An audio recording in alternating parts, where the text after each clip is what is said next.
Në lajme ndër tjera do të ndiqni gjykata e shkallës së parë në Gjirokastër ka lënë në burg lulëzim kull të njohur si Forti i Shkodrës i kapur pak ditë më parë në KKV me pasaport false. Zona muzeale në Gjirokastër ngelet e rrezikuar nga zjarre pasi hidrantet janë të vetra dhe furnizimi me ujë është me orar. Shqipëria është më e pasigurt në Ballkan me indeksin e ligjit të sigurisë të Gallup. Shqipëria renditet e 78 në botë. Edicioni informativ në televizionin Kanal 7 mundësohet nga Epi Plot Dekor.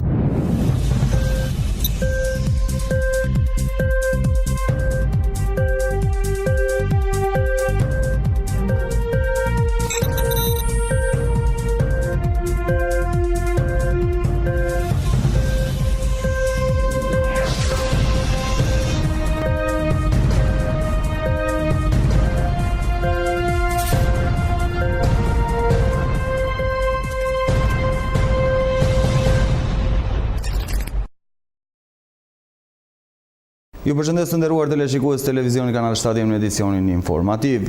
Gjykata e shkallës së parë në Gjirokastër ka lënë në burg lulëzim kullën të njohur si Forti i Shkodrës i kapur pak ditë më parë në KKV me pasaport false. Gjykata e Gjirokastës ka lënë në burg lulëzim kullën, një emër i njohur për policinë dhe që mbeti i plagosur në një atentat të ndodhur në fillim të këtij viti në Shkodër, që arrestua pak ditë më parë nga policia e Gjirokastrës.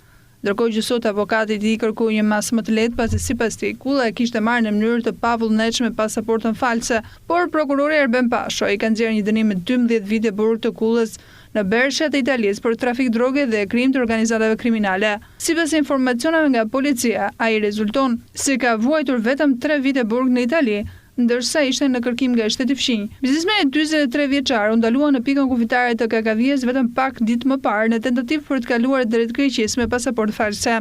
Sipas policisë, kulla ka përdorur një pasaport false e cila në fakt është bllokuar me kërkesë të prokurorisë dhe vendim të gjykatës së Durrësit para 4 vitesh, pasi bëi fjalë për vjedhje identiteti. Lulëzim kulla, i cili në janar mbeti i plagosur rënd pas një shportimi të telekomanduar në qytetin e Shkodrës, ka paraqitur në pikën kufitare të KKV-s pasaportën me emrin Alfons Deda, 43 vjeçari, ishte pasagjer në një makinë Audi dhe në momentin e ndalimit nga policia, mësohet se nuk ka bërë rezistencë. Për këtë pasaport, prokuroria e Durrësit në Korrik të vitit 2014 ka nxjerrë urdhër për bllokimin e saj dhe poseduesit e saj.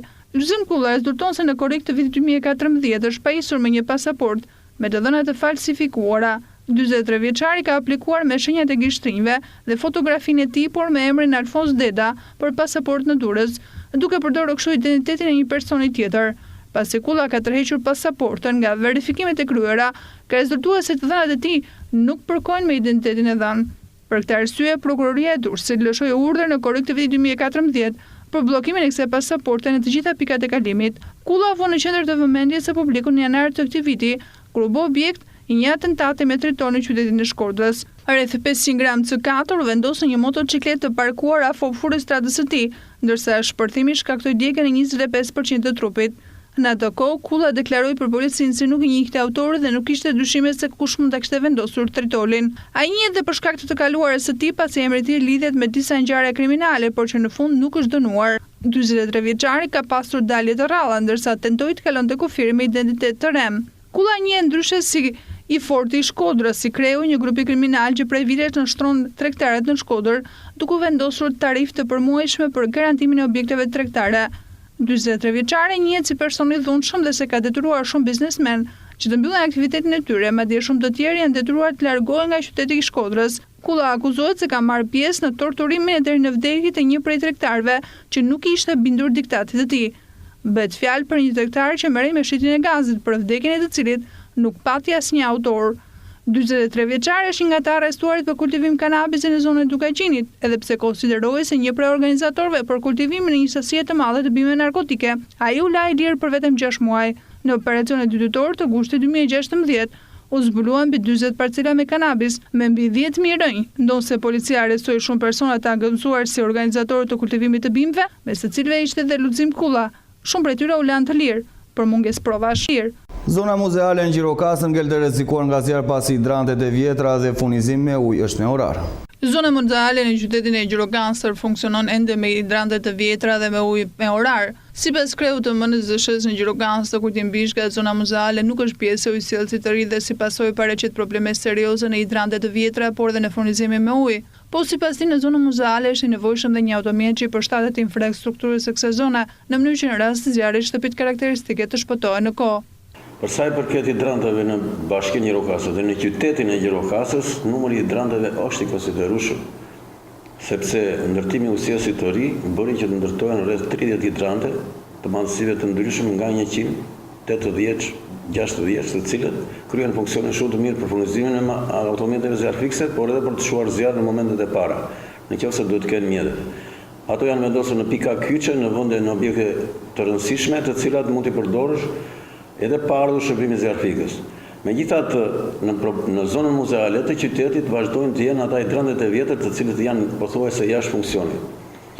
Presim që me ndërtimin e pjesës tjetër të ujësjellësit të qytetit, i cili së afërmi do fillojë të zbatohet, ne kemi planifikuar një numër të konsiderueshëm hidrantesh, të cilët do vendosen sidomos afër shtëpive muze, afër ndërtesave të kategorisë së parë, afër kryqëzimeve dhe afër të gjitha atyre objekte që janë të rëndësishme me qëllim që ato të përdoren, që në momentet e para edhe nga qytetarët e jo vetëm nga shërbimi zjarfikës, por edhe për shërbimin zjarfikës janë të mira sepse i mbajnë me ujë të vazhdueshëm për një kohë shumë të gjatë.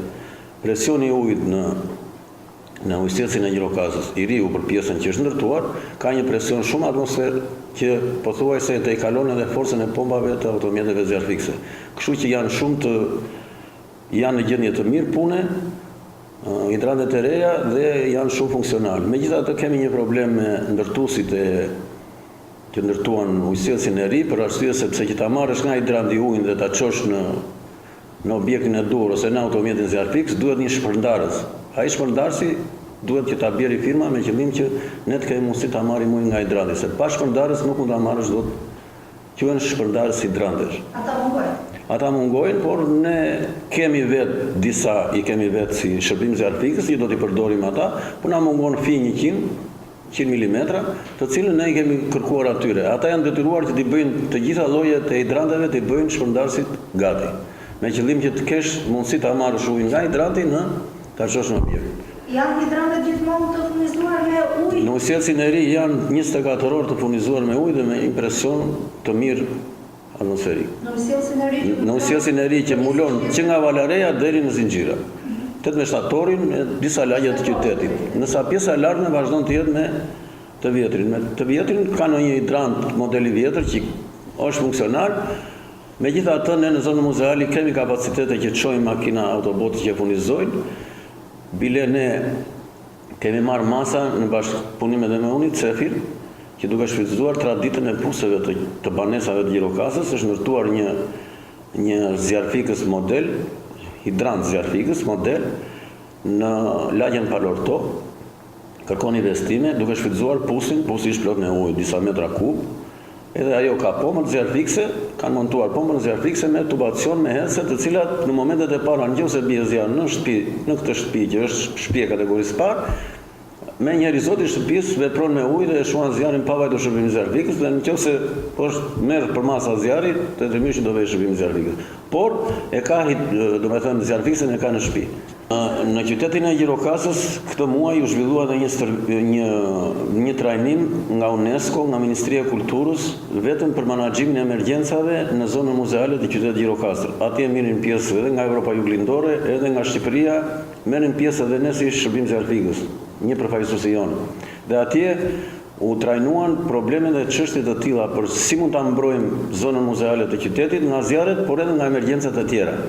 Dhe ne zhvilluam edhe një mësim tregues atje, se si mund të shuhet një zjarr i mundshëm në Muzeun Etnografik të Gjirokastës, të cilët atje u angazhuan shumë forca operuese, edhe Spitali i qytetit, edhe Policia e shtetit, edhe qytetarët, edhe vizitorët e tjera, të cilat doli shumë mirë. Por ne kërkojmë që ne e shprehem këtë edhe atyre të UNESCO-s, si qytet që mbrohet nga UNESCO, që ne kemi nevojë për një automjet të vogël zjarfikës për të ndërhyrë në qytet në rrugët e ngushta të qytetit Gjirokastër. Ne marrim masat tona duke shtrirë linja më të gjata, por megjithatë ato janë vonesa dhe pasja e një mjeti të tillë, automjeti zjarfikës, të përmasave të vogla që kanë në treg, por kanë kosto dhe ne nuk kemi fuqi blerëse, që se do na ndihmojnë, do të jetë një zgjidhje shumë e mirë për ne. Me nisjen e investimit të ri për rrësjellse në këtë zonë, sipas zotit Bishga, hidrantet e vendosura do duhet që përveç lagje 11 janali, Palorto, Pazari Vjetër, Varosh dhe Partizani të mbulojnë dhe shtëpitë e veçuara, por që janë monumente kategorisë së parë e të shpërndara në lagjet Manalate e Dunavat. Mbetet vetëm të presim investimin e ri e të shpresojmë se ky behar do të jetë i lagësht, pa temperatura të larta, në mënyrë që mos rrezikohemi nga flagët. Shqipëria është më e pasigurta në Ballkan. Në indeksin e ligjit të sigurisë të Gallup, Shqipëria renditet e 78 në botë. Më shumë se 2 në çdo 3 njerëz në mbar botën thonë se kanë besim te policia e tyre lokale. 69% dhe ndjehen të sigurt të ecin vetëm gjatë natës në vendet ku jetojnë, 68%. Por situata nuk është e tillë në të gjitha shtetet. Sipas të studimit më të fundit të Gallup, më të dhënat e vitit të shkuar, 1 në 8 njerëz në botë, pra 13% thonë se është vjedhur një pasuri atyre vet ose një antar i të familjes. Gjatë vitit 2015 dhe 5% thanë se ishin sulmuar, apo një pjesë e tyre kanë humbur jetën. Sipas indeksit të ligjit dhe rendit në Gallup për 2017, Shqipëria renditet e 78 në botë për sigurinë. Sa më lart rezultati, aq më lart është përqindja e popullsisë që raporton se ndihet e sigurt. Ne jemi të fundit në Ballkan me rezultatin më të ulët në këtë listë. Kryeson Serbia të 12-ta me Bosnjë Hercegovinën e 80-ta, Malezi 79. Rezultati i indeksit për botën në 2017 ishte 81 nga 100 të mundshme.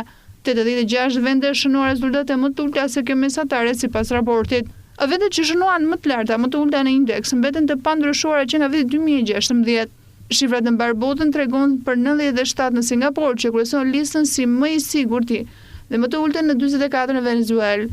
Në shumicën e vendeve të zhvilluara ekonomikisht, me sundim të fortë të ligjit, shumica e banorëve thonë se ndihen të sigurt duke ecur vetëm gjatë natës. Kjo përgjigje është pothuajse universale në Singapur, në 94% dhe në krye të 80% në shumë vendet e Europës perëndimore. SBA shumë më poshtë në listë në 72%. Raporti i ligjit dhe rendi global i Gallupit për 2018 ofron udhëheqësve një përditësim mbi progresin që vendet po bëjnë drejt arritjes së qëllimit të zhvillimit të qëndrueshëm të Kombeve të Bashkuara për promovimin e shoqërive të drejta, paqësore dhe gjithëpërfshirëse, dhe thekson se ato vende që kanë nevojë për ndryshim të menjëhershëm në terma të sigurisë. Ajo çka bie në sy është se Shqipëria është më e pasigurta në Ballkan. Përqendrohemi këto momente në zhvillimet më të fundit nga rajoni dhe bota.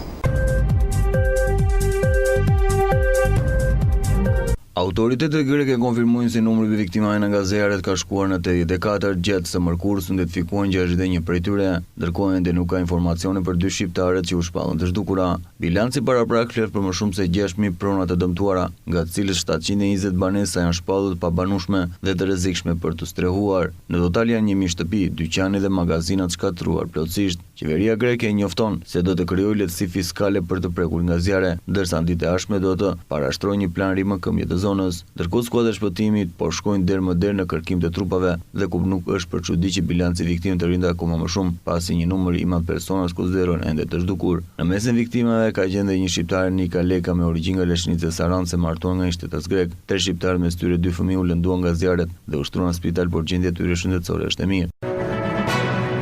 Një person ka hedhur në erë një mjet të vogël shpërthyes në afërsitë ambasadës amerikane në Pekin. Përveç se autorit nuk kanë raportuar lëndime të tjera, zyrtarë thonë se policia është përgjigjur menjëherë. Videot dhe imazhet e postuara në mediat sociale tregojnë tymin që ngrihet në zonën afërsitë ambasadës në qendër të kryeqytetit kinez, me turma njerëzish të mbledhur përreth. Media shtetërore Global Times në një postim Twitter tha se banorët lokal kishin dëgjuar një shpërthim si të një rufeje. Një deklaratë nga ambasada amerikane në Pekin tha se mjeti që ata e përshkruajnë si një bombë ishte shpërthyer rreth orës 13 sipas orës lokale në anën juglindore të godinës. Policia e Pekinit tha se dyshonte për një fishek zjarr që kishte shkaktuar një zjarr.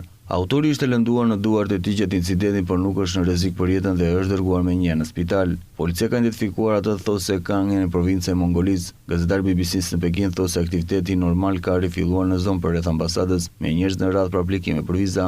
Ka pas raporte të mëhershme se policia kishte larguar një grua që kishte tentuar të vinte flakën vetes në afërsitë ambasadës disa orë pas shpërtimit. Nuk është e qartë ndërkohë nëse 2 incidentet janë të lidhura. Sulmi në kryeqytetin kinez janë të rradha. Incidenti i fundit më i rënd ishte ai kur një makinë përplas mbi turmin në sheshin Tiamanen në vitin 2013, duke vrarë 5 persona, mes tyre dhe autorin. Kina fajson për incident separatist musliman ujgur.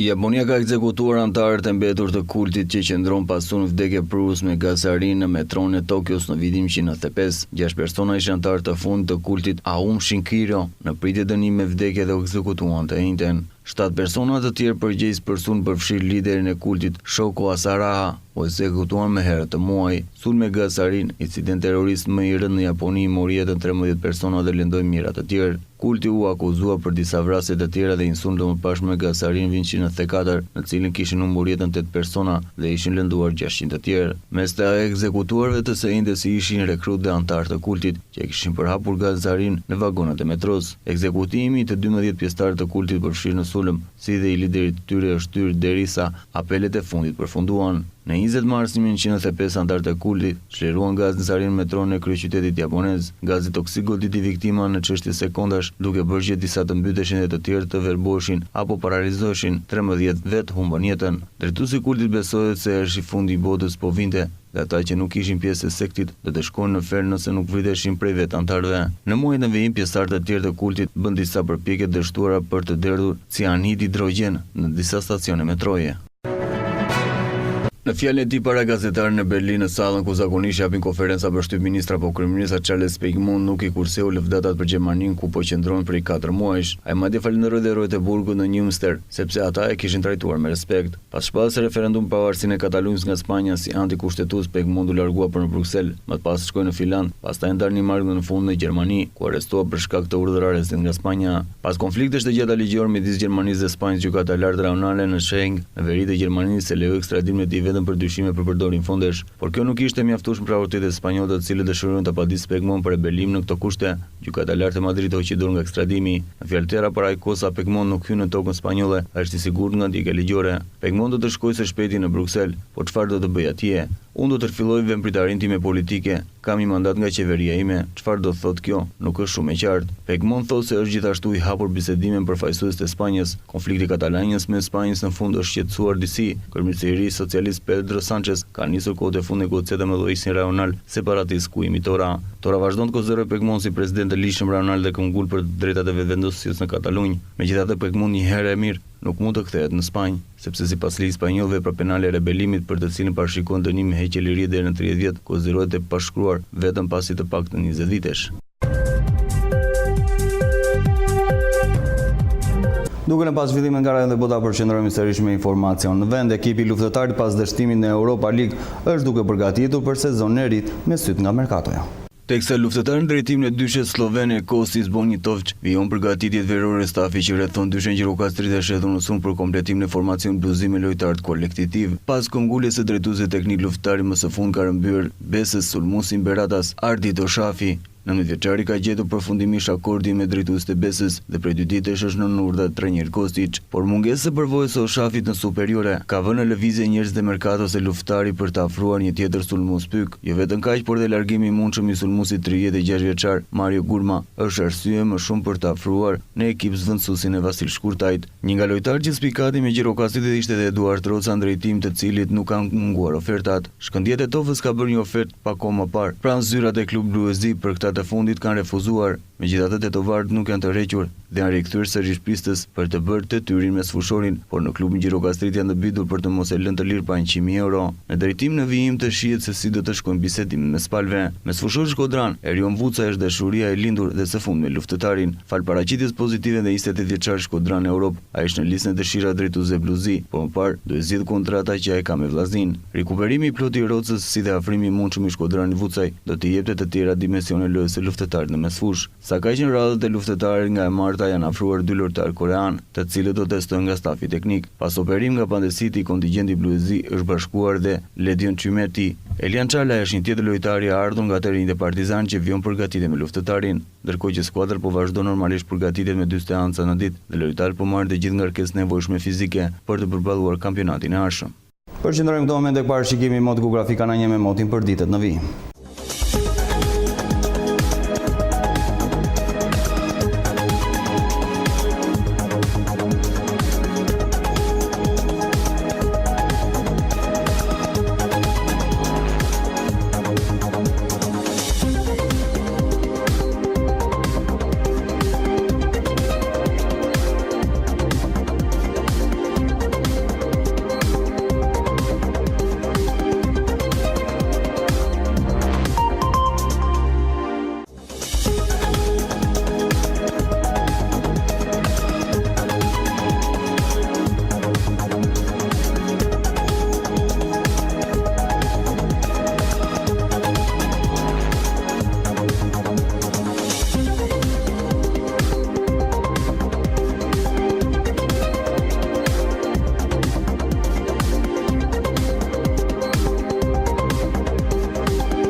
Gjirokastër.com, dritarja juaj e informacionit, vetëm në një faqe. Showbiz, sport, kulturë, lajme politike, ekonomi, koncept i ri në gjithçka, ndryshe nga të tjerët. Gjithçka në një të vetme. Dritarja juaj e informacionit në çdo hap, kudo që të ndodheni. Gjirokastër.com. Dhe jemi gjithmonë më pranë. Me parashikimin e modë, përfundoj këtë edicion informativ, më lëshoj që në program në vijim, bashkë mirë pafshim.